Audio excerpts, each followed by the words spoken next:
Jordan और Jordan समेत कई अरब ऐसे देश हैं, जैसे जॉर्डन है और यूएई, बहुत सारे ऐसे देश हैं जो सामने से मुसलमानों के लिए नजर आते हैं और मुसलमानों के लिए, इस्लाम के लिए, दीन के लिए मतलब हमदर्दी रखने का नाटक करते हैं।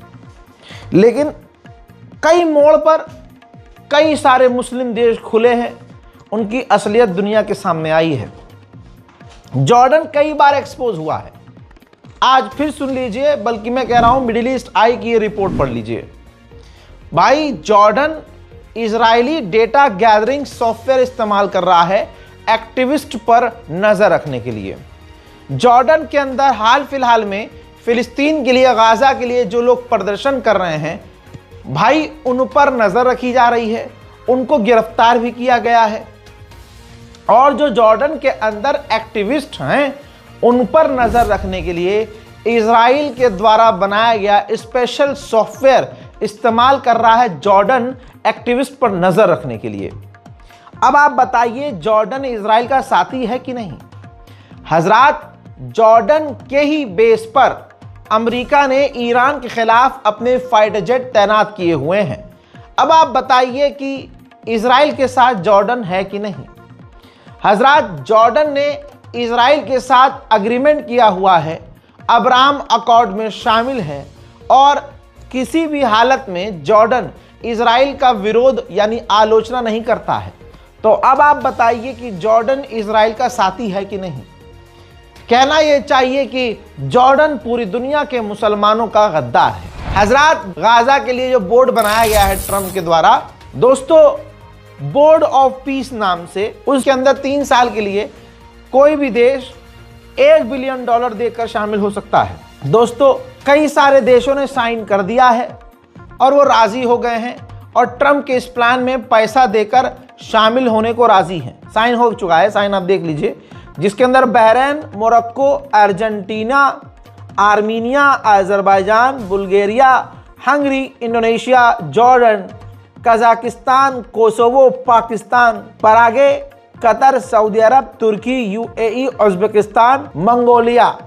ये वो देश हैं जिन्होंने सबसे पहले इस पीस कीपिंग बोर्ड में शामिल होकर साइन कर दिया है। हजरात, ये जो बोर्ड ऑफ पीस बनाया गया है, इसके अंदर ट्रंप ने फिर से सबसे पहले भाषण दिया तो अपनी तारीफ की, कहा कि मैंने पूरी दुनिया को दिखा दिया है 1 साल पहले जो हालात थे आज वो बदल गए हैं।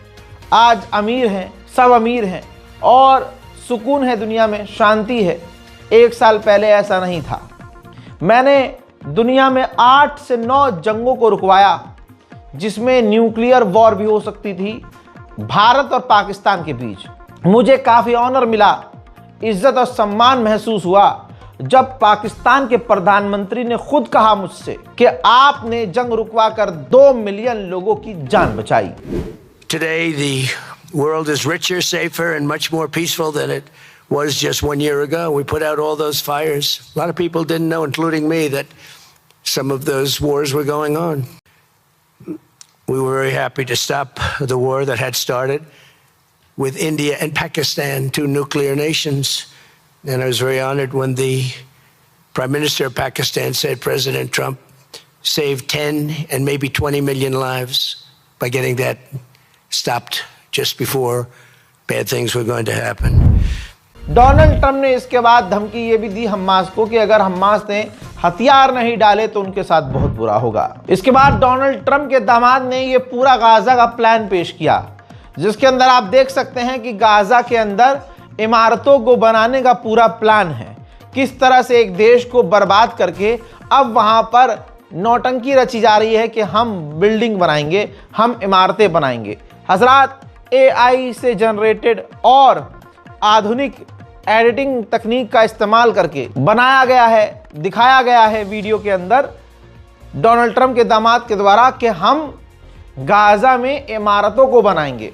नई इमारतें किस तरह की दिखेंगी, नई बिल्डिंग किस तरह की बनेंगी, किस लिहाज से बनेंगी, ये पूरी प्रेजेंटेशन गाजा के लिए डोनाल्ड ट्रंप के दामाद ने दी। इसी दौरान फिलिस्तीन के प्रधानमंत्री ने ऐलान कर दिया कि राफा क्रॉसिंग बॉर्डर अगले हफ्ते खोल दिया जाएगा। ये जो बोर्ड ऑफ पीस बनाया गया है हजरात, इसके लोगों पर विवाद हो रहा है। ये देखिए, अगर आप ध्यान देंगे तो जो ग्लोब का मैप है, वर्ल्ड मैप है, उसके अंदर सिर्फ अमेरिकी देश हैं, अमेरिकन कंट्रीज हैं, दूसरे कोई देश ही नहीं है। यानी बोर्ड ऑफ पीस जो ट्रम्प का है, इसमें सिर्फ और सिर्फ अमेरिकी देश हैं। तो ये दर्शाता है कि डोनाल्ड ट्रंप कितने उल्टे दिमाग का और कितने सन की दिमाग का है। दूसरे देश जो इसमें शामिल हुए हैं, उन देशों तक का मैप इसके अंदर नहीं है। हजरात, जहां पीस ऑफ बोर्ड का ये ड्रामा चल रहा था, इसी सेम टाइम पर फिलिस्तीन के राष्ट्रपति महमूद अब्बास सीधा रशिया पहुंच गए और रशिया पहुंचने के बाद उन्होंने व्लादिमीर पुतिन से मुलाकात की। पुतिन ने खेल तो कल ही खेल दिया था। पुतिन ने कहा कि हम पीस ऑफ बोर्ड में $1 बिलियन दे रहे हैं और वो $1 बिलियन हम फिलिस्तीनियों की मदद के लिए दे रहे हैं और किसी के लिए नहीं। पाकिस्तान के प्रधानमंत्री शहबाज शरीफ खुद इस मीटिंग में शामिल हुए थे।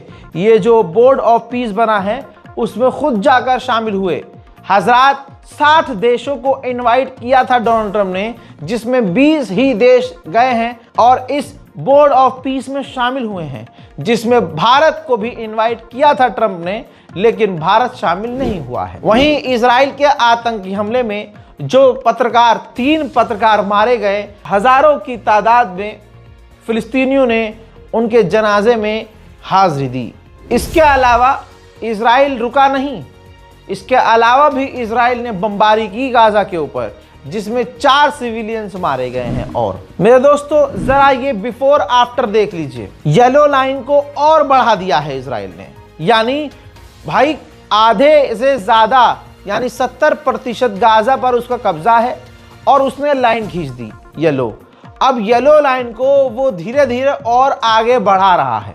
लगभग 80% अब गाजा का पूरा हिस्सा इजराइल के कब्जे में है। अभी भी इजराइल शांत नहीं हो रहा है। जब भी मौका लगता है इस येलो लाइन को आगे बढ़ा देता है। यूएन ने खुद कहा है कि गाजा का 70% वाटर सिस्टम इजराइल ने खराब कर दिया है। सिर्फ खराब नहीं किया बल्कि उसको ठीक होने भी नहीं दे रहा है, जिस वजह से गाजा के लोग साफ पानी के लिए तरस रहे हैं। बड़ी बात यह है जो आपको मैंने बताया कि अगले हफ्ते गाजा क्रॉसिंग बॉर्डर खुलने वाला है, जिस पर उस बॉर्डर पर इजराइल की फौज तैनात नहीं होगी, लेकिन इजराइल ड्रोन से नजर रखेगा और इजराइल के ही कुछ ऑफिशियल्स होंगे जो बिना किसी आईडी के किसी को भी आने जाने गाजा के अंदर नहीं देंगे। हजरात, ऑस्ट्रेलिया एक पहला ऐसा देश बन चुका है कि जहां के लोग पढ़े लिखे तो हैं, लेकिन इजराइल के सपोर्ट में अपने पैरों पर कुल्हाड़ी मार रहे हैं। आप हैरत करेंगे कि ऑस्ट्रेलिया ने अपने मुल्क का कानून बदल दिया है और खुद ऐलान किया है कि ये हमने ये कानून जो बनाया है और कानून में बदलाव किया है, इससे इजराइल का फायदा होगा। जो भी इजराइल के खिलाफ बोलने वाले लोग हैं उन पर कंट्रोल किया जाएगा, यानी फ्रीडम ऑफ स्पीच पर पाबंदी लगा दी है। जी हाँ, कुछ पॉइंट्स पर, जैसे आपको बोलने की अब तक आजादी थी ऑस्ट्रेलिया में, लेकिन अब आप इजराइल के खिलाफ नहीं बोल सकते। And we now see that the hate speech laws have been made even worse, with a last-minute deal stitched up between the government and the opposition. The original bill was rushed and lacked time for legal experts and stakeholders to review it. These changes in the last 48 hours are even more hasty, more dangerous, and even less scrutinised. The government has chosen to join the coalition's race to the bottom. Far from narrowing these laws, the amendments that Labor have agreed to in this dirty deal with the coalition expand the reach of an already unreasonable crackdown on free speech. 94,000 barrel per day तेल यही Israel Azerbaijan से ले रहा है, तुर्की के रास्ते। आप समझ रहे हो, 94,000 बैरल पर डे। अजरबैजान से पहले भी इजराइल तेल लेता था, अब वो तेल लेना बढ़कर 31% ज्यादा हो गया है। समझ रहे हैं, पहले भी तेल लेता था अजरबैजान से इजराइल, लेकिन अब वो बिजनेस बढ़कर 31% ज्यादा हो गया है। और सोचिए, रोज ले रहा है 94 से 95,000 बैरल लीटर तेल। अजरबैजान मुस्लिम देश, अजरबैजान तथाकथित शिया बहुमुल्क और सरकार अहले सुन्नत, समझ रहे हैं। लेकिन क्या ही जो इजराइल की गोद में बैठ गया, क्या वो शिया, क्या वो सुन्नी और भैया क्या वो मुसलमान। बहरहाल जैसे जॉर्डन, जैसे यूएई, जैसे दूसरे अरब देश, वैसे ही ये अजरबैजान इजराइल के साथ। वहीं बैतुल मुकद्दस में मस्जिद अल-अक्सा में मुसलमानों को जाने नहीं दे रहा है इजराइल। लेकिन ये तस्वीर बैतुल मुकद्दस की ही देखिए, यहूदी समुदाय के लोग उसी मस्जिद अल-अक्सा में नाच रहे हैं, गा रहे हैं, उनके मजहब के हिसाब से जो रिचुअल्स हो रहे हैं वो कर रहे हैं। इजराइल के राष्ट्रपति ने कहा कि हम तो अपने आप को सिर्फ बचा रहे हैं, लोग हमको मार रहे हैं, हम अपने आप को बचा रहे हैं। लोग ईरान के लोगों के लिए क्यों नहीं बोलते। और मेरा तो ख्वाब है कि नॉर्मलाइजेशन हो जाए सऊदी अरब से। मैं ये सपना देखता हूं कि सऊदी अरब से हमारी दोस्ती हो जाए। And you know what mind boggles me? All those who've attacked us for defending ourselves, where are they? Where's Susan Sarandon? Where's Cynthia Nixon? Where are all of these people? Why don't we see them demonstrating in front of the Iranian embassies or demonstrating in the streets of cities all over the world and crying out loud and saying, we support the Iranian people? And that shows the great hypocrisy that surrounded our fight for defending ourselves and actually changing the regional geostrategic trajectory. Saudi Arabia is a very, very important nation. And I always say it's my dream to see the Crown Prince and the leader of Saudi Arabia sign with us an agreement of moving forward. हजरात, Israel की फौज नहीं बताया है, जो official है Israel की फौज, उसने जानकारी शेयर की है कि 30,000 यहूदी इजरायली फौज में, आईडीएफ में, इजराइल की फौज में शामिल होने से बच रहे हैं, कतरा रहे हैं। मेरे दोस्तों, यमन का जो हूथी संगठन है उसने कहा है कि ये जो डोनाल्ड ट्रंप का बोर्ड ऑफ पीस है, इसके जरिए अरब और मुस्लिम देशों का कोई फायदा ट्रंप नहीं चाहता है, कोई फायदा अमेरिका नहीं चाहता है, बल्कि ये बोर्ड ऑफ पीस जो बनाया गया है ये सिर्फ गाजा के नेचुरल रिसोर्सेज पर कब्जा करने के लिए और वही पैसा इस्तेमाल करके हमास को खत्म करने के लिए अमेरिका करने वाला है। और बात दोस्तों ये बिल्कुल हकीकत है। आपको क्यों लगता है आप बेवकूफ़ है या मैं बेवकूफ़ हूँ? आप कैसे मान सकते हैं कि अमेरिका फिलिस्तीनियों के डेवलपमेंट के लिए, गाजा के डेवलपमेंट के लिए काम करेगा? ऐसा कैसे हो सकता है भाई? अमेरिका और इजराइल एक ही कुत्ते की रीढ़ की हड्डी से बने हैं। अमेरिका इजराइल कैसे चाहेंगे कि फिलिस्तीन के लोग तरक्की करें, और आपको लगता है कि ये गाजा को बना कर देंगे अपने पैसे से? ना ना ना। यहूदी मानसिकता के लोग कितने खतरनाक होते हैं आप सोच नहीं सकते। आपकी स्क्रीन पर मौजूद आप एक शख्स को देख रहे हैं, लाल घेरे के अंदर है, और आप देख रहे हैं वो फौजी लिबास में है, और यहाँ तक कि इजराइल के बड़े बड़े कमांडर और ऑफिसर्स इस फोटो के अंदर मौजूद हैं, जो एक खुफिया बेस है और जहाँ पर सारे फौजी ब्रीफिंग ले रहे हैं। हजरात, ये कोई फौजी नहीं है, ये इजराइल का आम यहूदी है। दोस्तों यारों में शर्त लगी कि मैं इजराइल की अपनी बेस के अंदर जा सकता हूँ, सीनियर कमांडर और अधिकारियों से मिल सकता हूँ और तमाम प्लान ला सकता हूँ कि अब आगे हमारी फौज क्या करने वाली है। ये 7 अक्टूबर के बाद का मामला है, जब गाजा के ऊपर हमले शुरू हो गए थे। इस बंदे ने शर्त रखी, शर्त लगाई, और शर्त जीतने के लिए ये इजराइल की फौज के कपड़े पहन के इतनी अंदर तक घुस गया कि आप देख सकते हैं कि इजराइल के टॉप कमांडर और ऑफिशियल मौजूद हैं। भाई ये हर मीटिंग में शामिल हुआ और तमाम जानकारी इसने हासिल की, और आकर पहले से ही शर्त लगा कर अपने दोस्तों को बताया कि देखो 4 दिन बाद ये होगा, परसों ये होगा, अब गाजा पर ये होगा और गाजा के इन इलाकों पर, क्योंकि ये अंदर तक जा रहा था, अंदर तक मौजूद था। अब जब ये खुलासा हुआ है, रिपोर्ट सामने आई है, तो इजराइल की फौज ने इस व्यक्ति को गिरफ्तार कर लिया है और अब इसकी जांच शुरू कर दी है। हजरात, वही तस्वीर आपके सामने है। फिलिस्तीन के वेस्ट बैंक में लगातार इजराइल का बुलडोजर चल रहा है। अरब देशों की खामोशी ने हाल ये कर दिया है कि आज फिलिस्तीन का कोई भी इलाका हो, चाहे वेस्ट बैंक हो, चाहे वो जेरूशलम हो, बिल्डोजर हर जगह चल रहा है। हजरात, सनसनीखेज सुनिए, हमास और अमेरिका की डायरेक्ट बातचीत हुई है और हमास हथियार डालने को राजी हो गया है।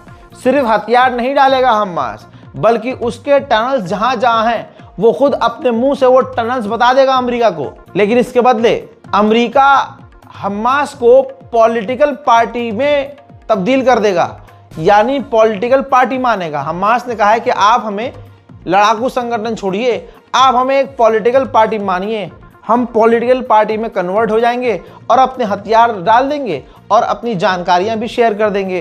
कहा जा रहा है कि अमेरिका इस बात पर राजी है। हजरात, स्विट्जरलैंड में सोमालिया लैंड के राष्ट्रपति ने और इजराइल के राष्ट्रपति ने मुलाकात की है। अरब देश, मुस्लिम देश और यूरोपियन देश भी विरोध कर रहे हैं कि यह गलत है।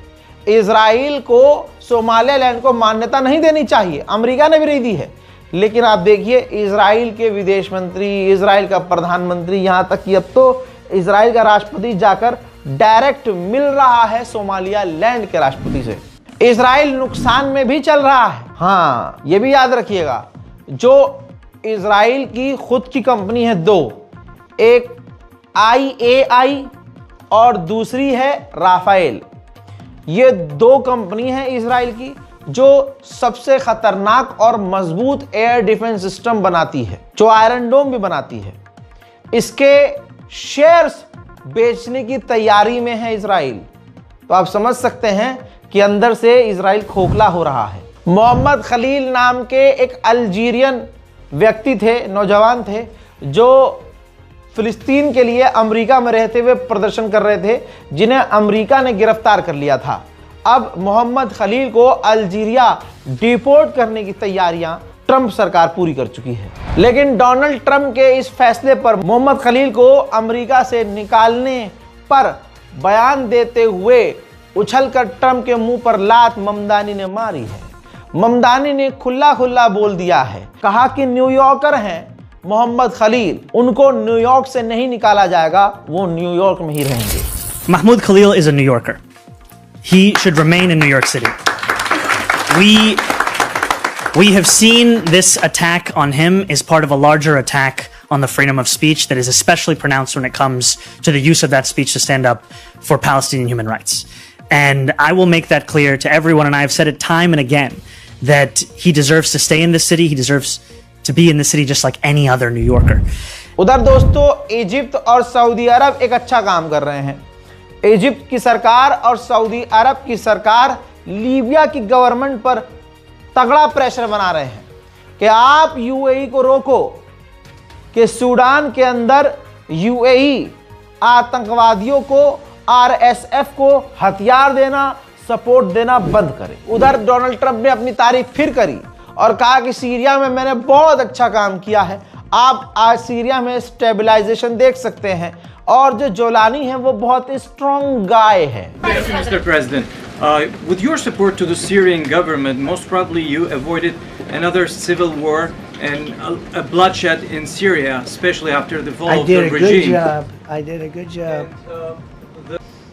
He's working very hard. The president of Syria is working very, very hard. Strong guy, tough guy, pretty rough resume. But you're not going to put a choir boy in there and, get the job done. I spoke with him yesterday because we were talking about the prisons and, what was going on. We have some of the worst terrorists in the world in those prisons, and he's watching it. Syria के अंदर जोलानी ने ISIS की जो कैदी थे, आतंकी जो jail के अंदर बंद थे दाइश के, उनको आज़ाद कराया। वो आपने तस्वीरें देखी। ये अलार्म है, सुन लें तमाम शिया समुदाय के लोग और अहले सुन्नत समुदाय के लोग। यानी कहूं, जब ये ISIS आया था तो मुसलमानों का एक गुट बड़ा खुश हुआ था कि देखो ये जो काफिर है ना, जो मुसलमान भेष में, ये उनको मिटाएंगे, ये तो अल्लाह की रहमत है। दाइश, वाह लब्बैक या दाइश, ये हो रहा था। फिर दाइश संगठन ने हमारी खुद की मस्जिदों को उड़ाना शुरू किया। हमारी अहले सुन्नत की मस्जिदें, हमारे मदारिस वो उड़ाना शुरू किए। अहले सुन्नत उलमाए दीन को इराक में कत्ल किया।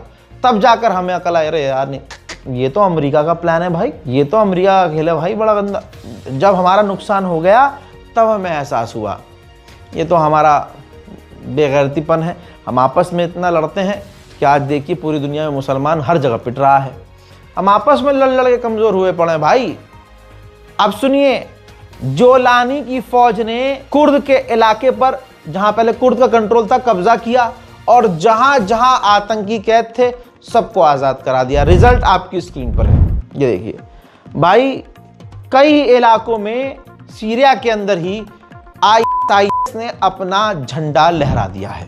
अब अमेरिका की फौज जो सीरिया के अंदर है, अब उसको दिखा कि भाई ये तो आज़ाद हो रहे हैं, इनमें से भले ही हमने ही इनको बनाया है लेकिन ये हमें भी तो नुकसान दे सकते हैं।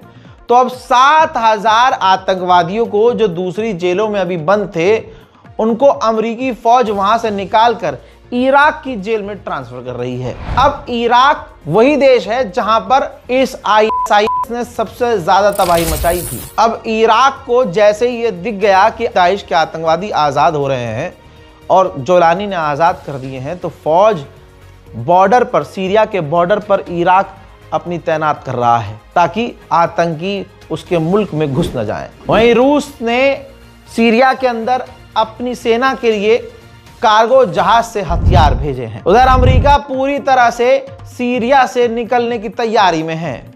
जोलानी फुल सीरिया को कंट्रोल करेगा लेकिन इजराइल और तुर्की वहां मौजूद रहेंगे। मिडिल ईस्ट स्पेशल रिपोर्ट में फिलहाल के लिए इतना ही। इस रिपोर्ट को शेयर करना मत भूलिएगा, चैनल को सब्सक्राइब कीजिए और अपनी राय कमेंट सेक्शन में जरूर लिखिए। जय हिंद।